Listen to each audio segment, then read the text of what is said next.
Ang una naming halimbawa dito ay mga estudyante na binabati nila ang kanilang guro. Isa itong bagay na nagpapakita ng galang at respeto sa mga nakakatanda.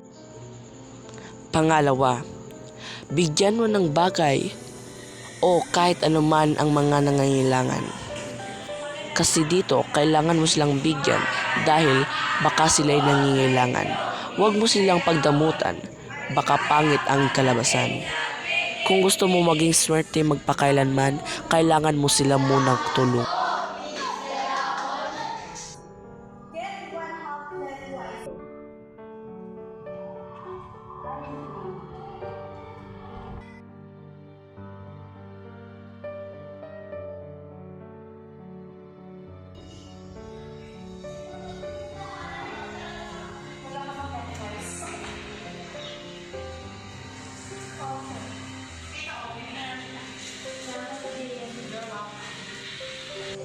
Pangatlo naming halimbawa, tulungan mo yung taong nahihirapan. Dito, hindi mo sila bibigyan ng kahit anuman. Kailangan mo lang silang tulungan kahit anuman ang iyong maibigay sa kanila or maituro sa kanila. At dito, nagpapakita ito ng pakikipag-kapwa at pagtutulong sa kapwa.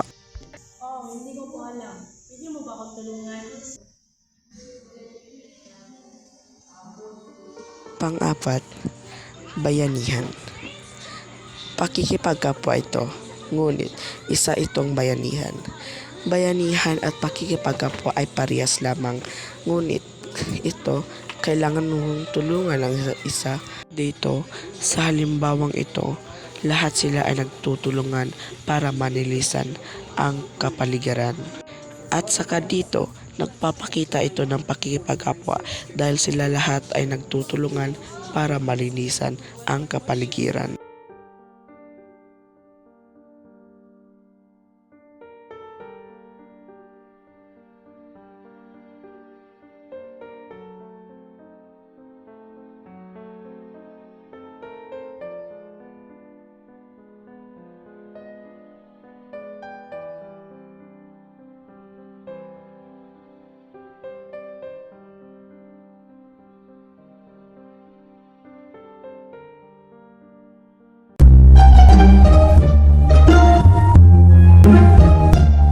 Bombastic side-eye. Criminal offensive side-eye. Huh?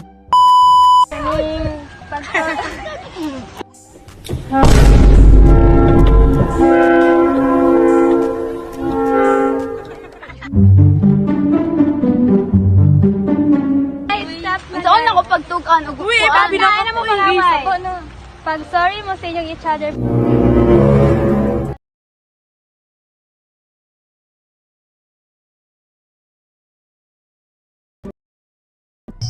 Oo. Hindi ko